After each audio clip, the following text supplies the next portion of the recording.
Dah,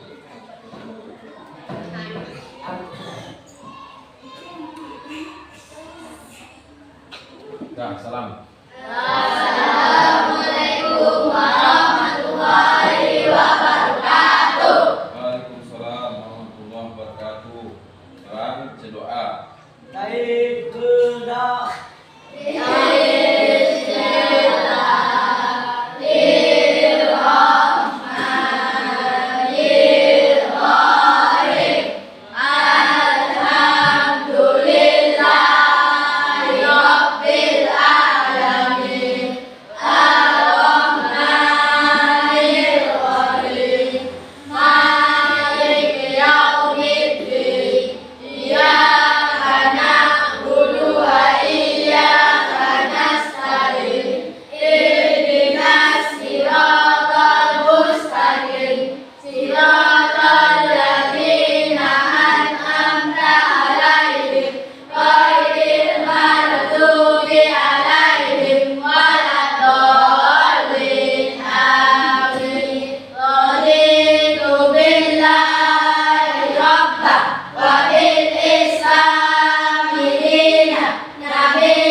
Ya, jadi untuk pelajaran kali ini kita masuk ke materi berpikir komputasional sebagai dasar coding untuk kecerdasan artifisial. Nah, apa ya komputasional? Ya, komputasional atau pengertiannya yang pertama adalah kemampuan berpikir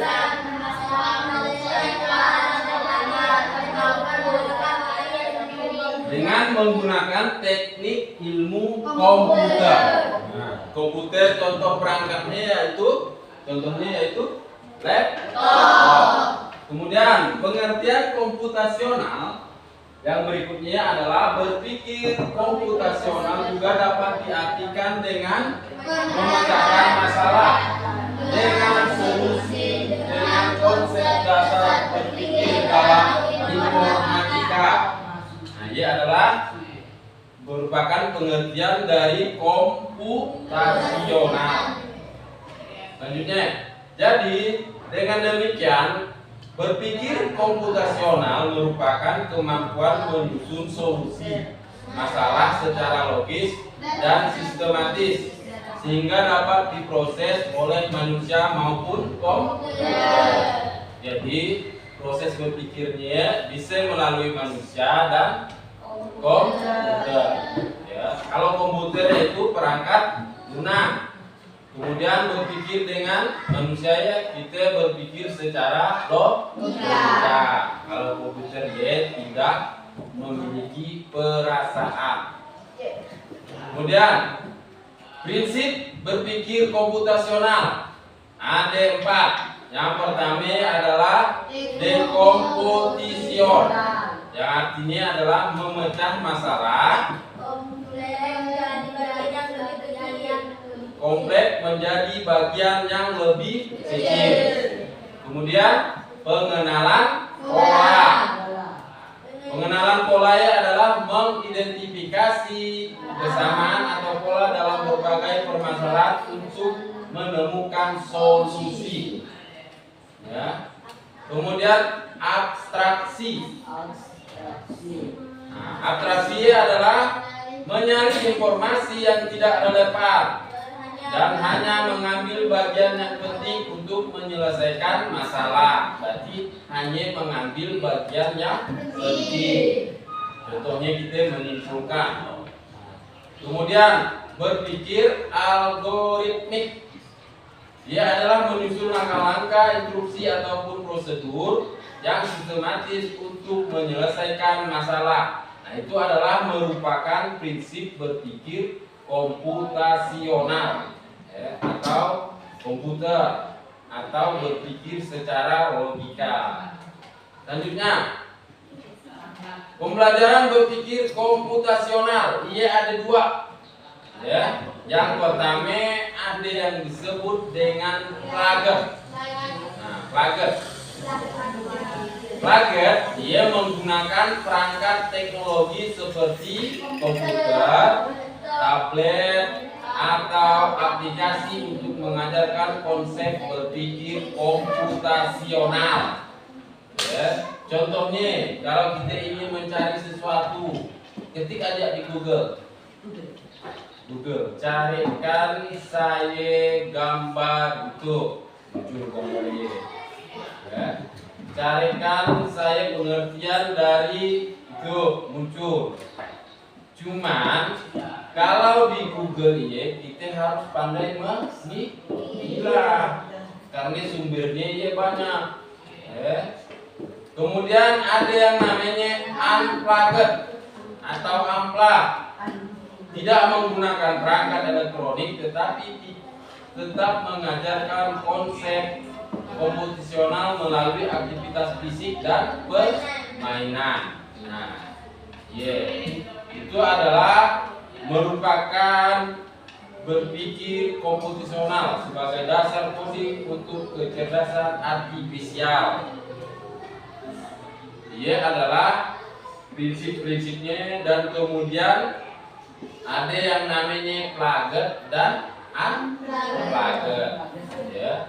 Contohnya unplugged yang sering kita kerjakan di macam itu adalah merupakan contoh dari unplugged atau unplugged. Nah, udah sekian untuk materinya, kita lanjutkan sekarang mengerjakan. Nah, dengarkan dulu videonya.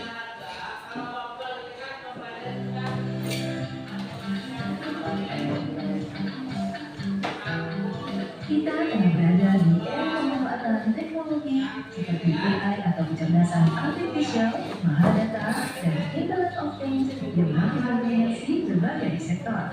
Digitalisasi telah mengubah cara manusia bekerja, berkomunikasi, dan memecahkan masalah. Sebagai salah satu negara pengguna teknologi digital terbanyak di Asia dan negara dengan komunitas pengembang terbesar ketiga di kawasan Asia Pasifik, Indonesia juga berhadapan dengan fakta bahwa keadaban masyarakat Indonesia di dunia maya berada pada posisi paling rendah di Asia Tenggara.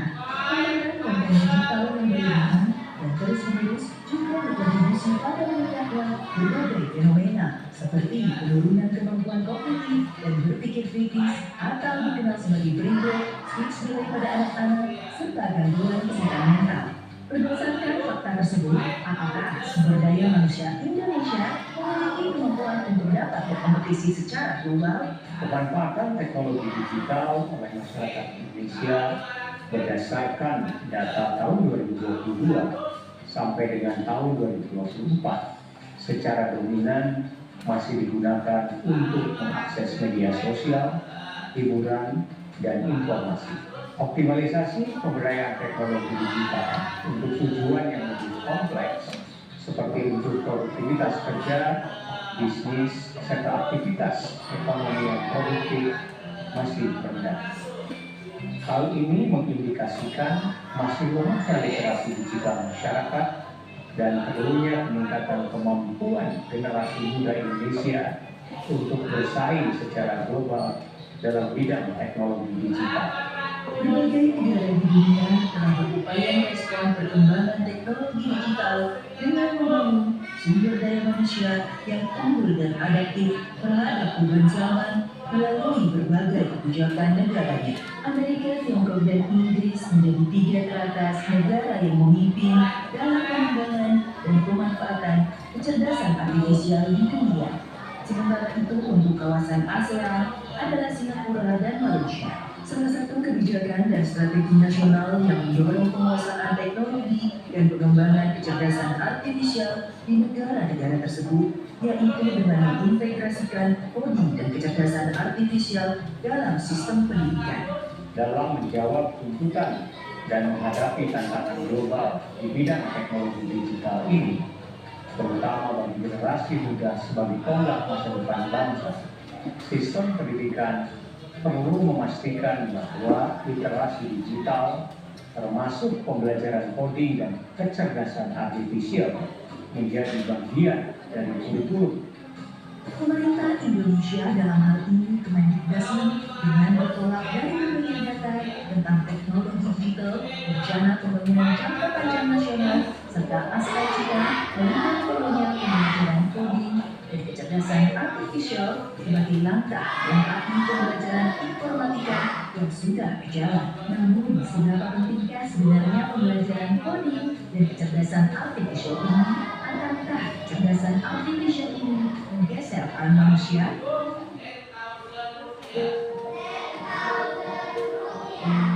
Pada pembelajaran coding dan kecerdasan artifisial ini, peserta didik pada dasarnya tidak hanya menghafal konsep, tetapi lebih dari itu melatih kemampuan peserta didik dalam menerapkan pemahaman mendalam untuk berpikir kritis, kreatif, kolaboratif, dan pemecahan masalah secara sistematis, efektif, dan juga efisien.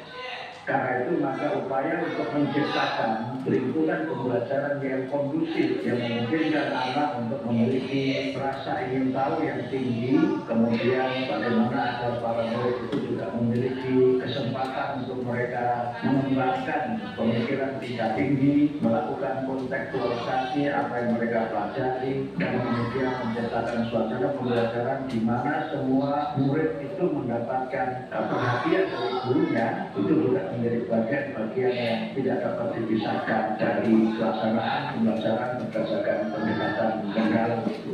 Pada pembelajaran coding dan kecerdasan artifisial, peserta didik juga akan mengenal konsep pemahaman human centered mindset, di mana teknologi bukan hanya tentang efisiensi, tetapi juga bagaimana teknologi dapat memberikan manfaat kepada manusia, tentu saja dengan memahami implikasi etis dari pemanfaatan kecerdasan artifisial.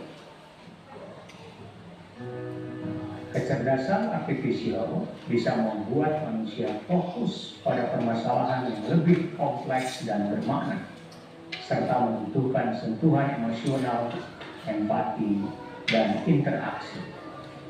Di samping itu juga membuat manusia bisa menjadi lebih fokus pada pekerjaan yang lebih berbobot dan bermakna.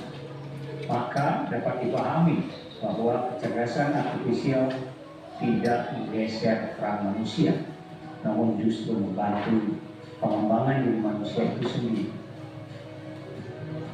Negara berperan dalam menyediakan dan memfasilitasi rakyatnya untuk mengembangkan diri baik melalui kebijakan, aturan, dan infrastruktur. Di Indonesia, pengembangan pembelajaran coding dan kecerdasan artifisial masih berada pada tahap awal dan baru mulai diintegrasikan oleh beberapa satuan pendidikan, terutama di sekolah-sekolah yang telah memiliki akses terhadap teknologi dan dukungan sumber daya yang memadai. Lalu, bagaimana langkah yang dilakukan pemerintah untuk mengatasi hal ini? Pemerintah melalui Kemendikbudristek telah merancang strategi implementasi pembelajaran coding dan kecerdasan artifisial di satuan pendidikan. Peningkatan kompetensi pendidik diantaranya diberikan melalui pelatihan intensif bagi pendidik pelaksana pembelajaran coding dan kecerdasan artifisial, serta memastikan pemerataan akses terhadap infrastruktur digital di seluruh Indonesia. Ini saatnya para pemangku kepentingan meningkatkan kolaborasi untuk mendorong perubahan iklim teknologi digital di Indonesia dari pengguna menjadi inovator yang mampu bersaing di tingkat global melalui pembelajaran coding dan kecerdasan artifisial. Mari mewujudkan pendidikan bermutu untuk semua.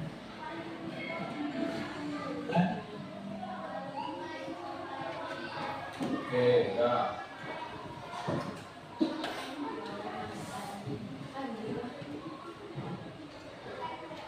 Nah, selanjutnya kita coba praktekkan pembelajaran berpikir komputasional dengan menggunakan amplak, ya.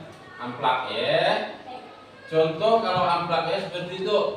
Nah, kudekan baris di sebelah kanan kotak kosong dengan cara yang sama. Berarti kita hanya menirukan gambar yang sebelah kiri, kemudian kita tirukan ke sebelah kanan. Ya.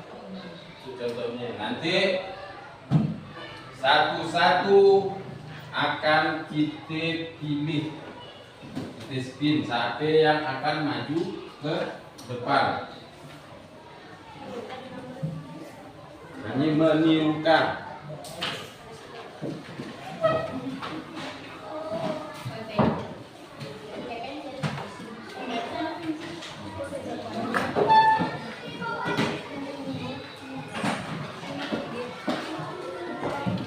Itu adalah merupakan amplak, ya, amplak.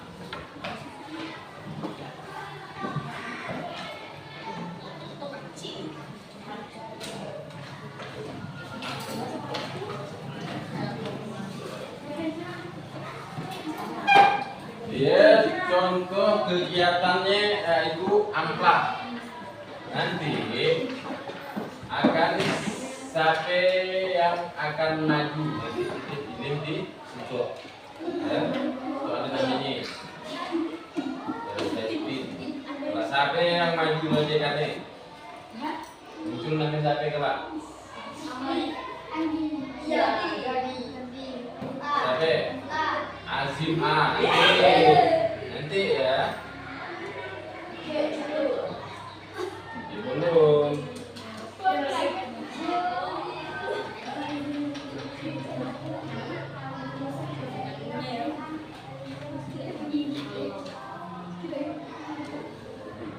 Ya, contohnya nanti kan ada spin, siapa yang akan maju?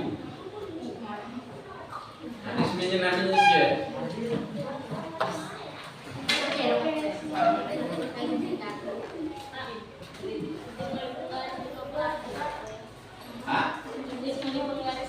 Dia banyak dengan kawannya. Kawan pakai penggaris dan karya.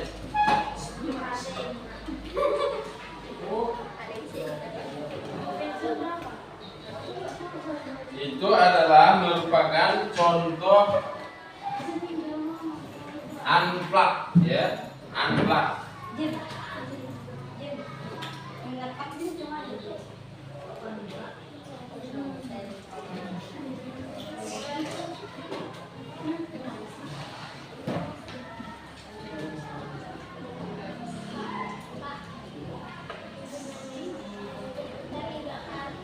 Janganlah, mungkin 2 kali, sekali deh. Udah muncul namanya, tak muncul lagi saya.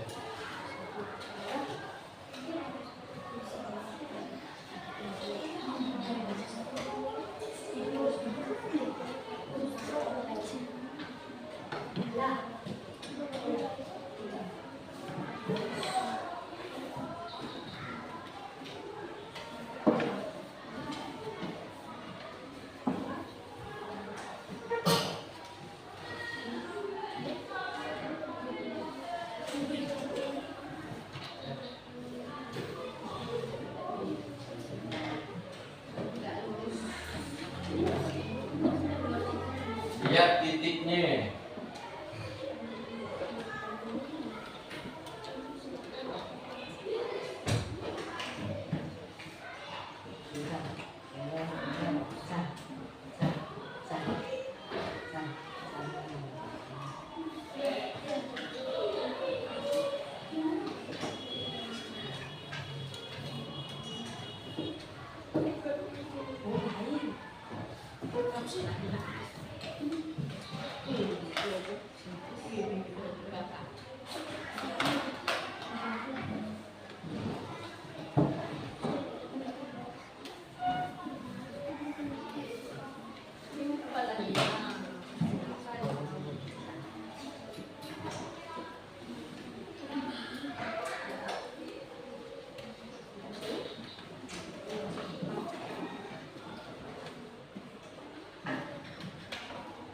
Judulnya ada ya?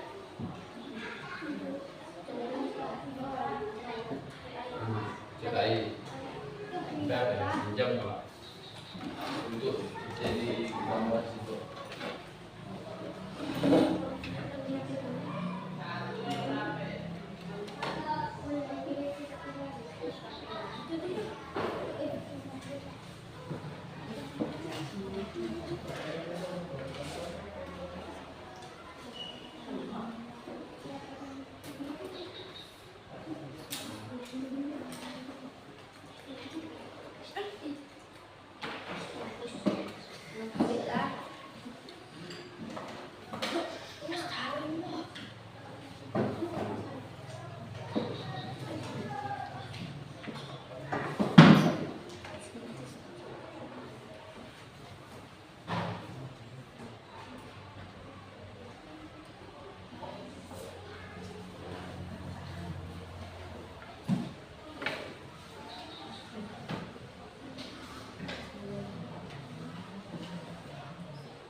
Sudah?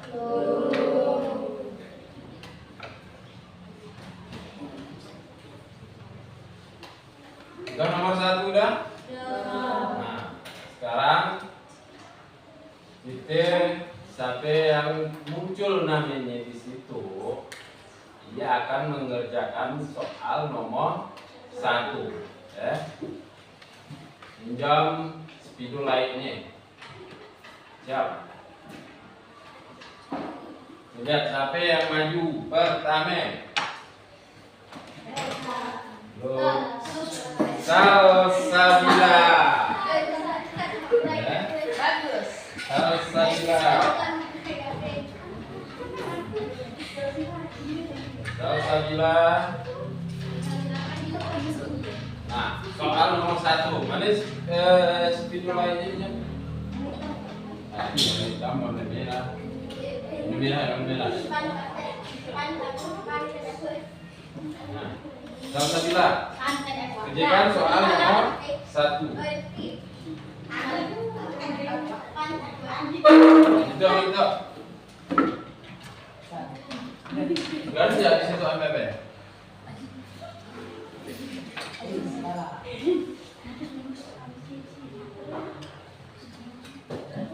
Perhatikan, hitung titiknya, hitung. Oke. Itulah ya MPP. Lanjut, garis.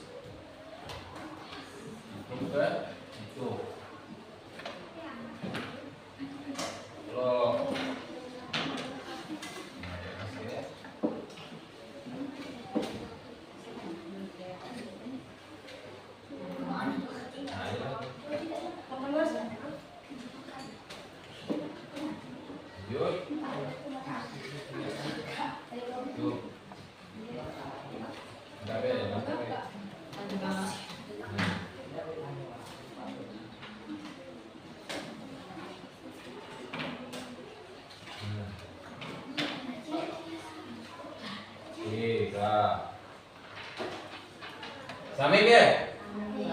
Sami. Kita lanjut. Yang kedua, gambar yang nomor 2 berarti gambar itu ya. Nomor 2. Spin lagi. Nanti siapa yang muncul? Arisan tuh Arisan.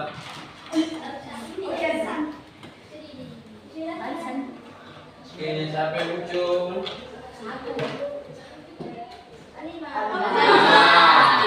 Alimah Pulwa.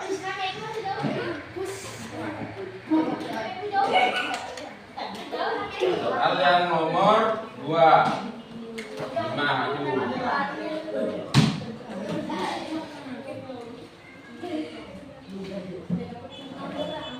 Nomor 2 berarti itu.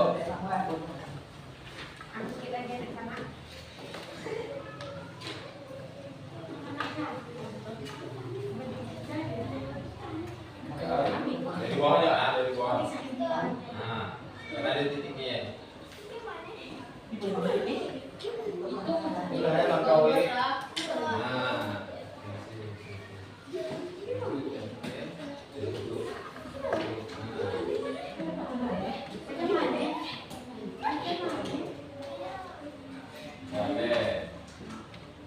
Kemudian dari itu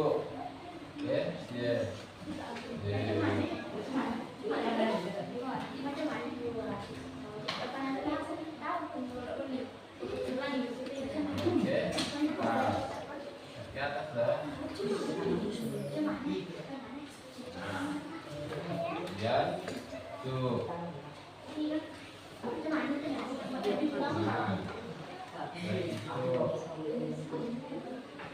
Nah, ini tutupnya. Nah, ini adalah contoh soal dari Anplak, ya. Kemudian, sekali lagi, soalnya saya acak lagi.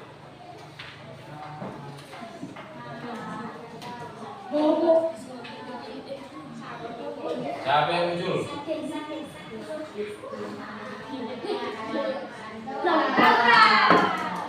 Laura.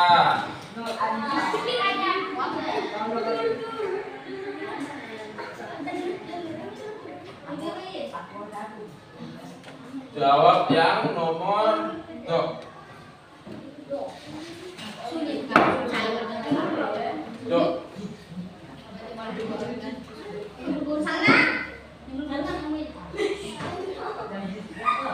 Nyampai. Oh my god.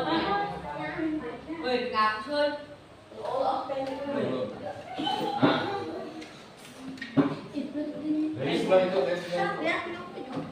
Nah, ini yang nampak.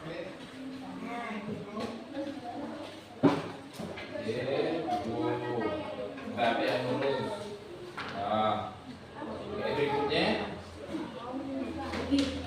Nah, tutup, oke.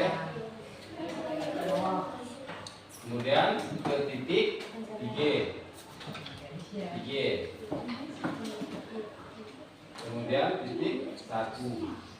Oke, wah. Sama kan? Gampang kan? Gampang kan?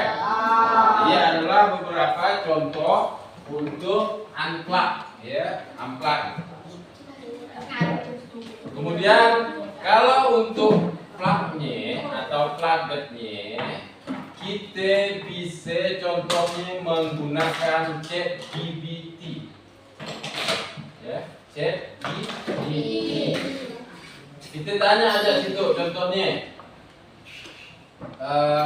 gambar animasi apa? Battery, please charge. Doraemon. Power off.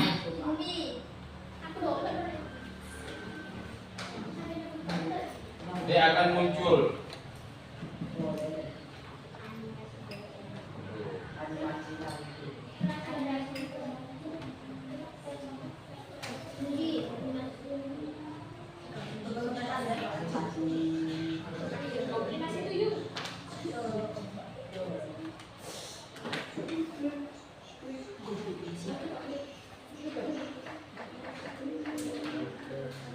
bisa menggunakan Google, YouTube, ya.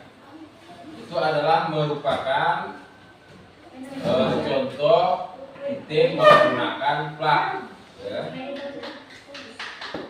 Nah, itu ada juga namanya aplikasi Image Simple. Berarti kita bisa mengambil foto video kita, ya.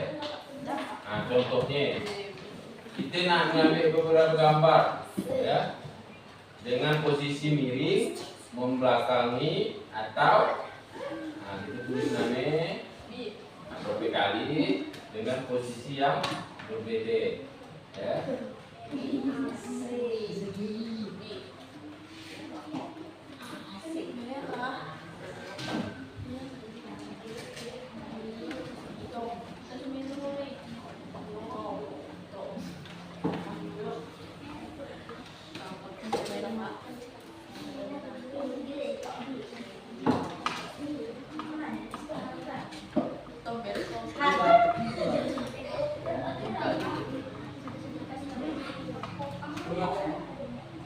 Muncul ke dalam gambarnya.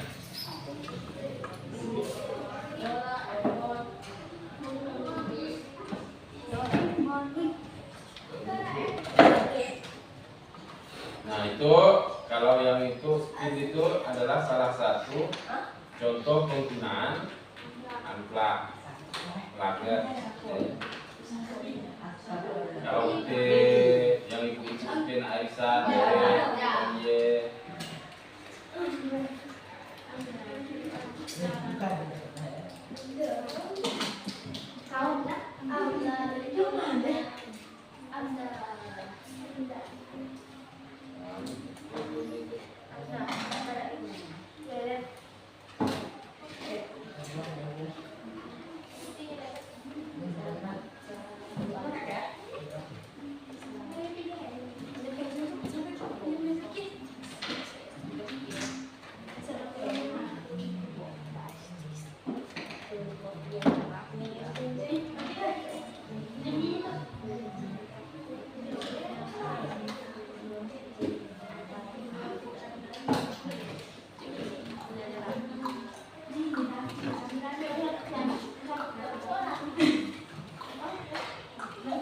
jadi paham sampai di situ untuk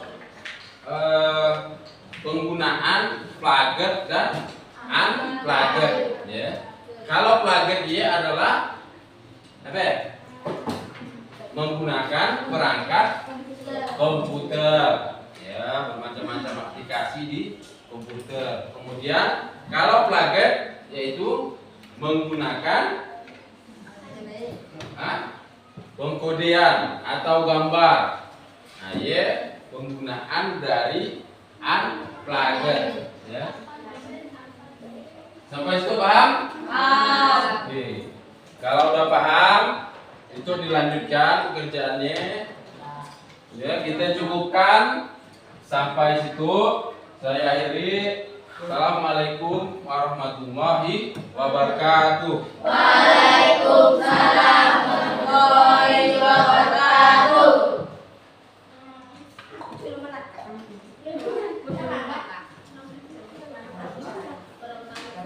Sampai tak spin lagi. Aku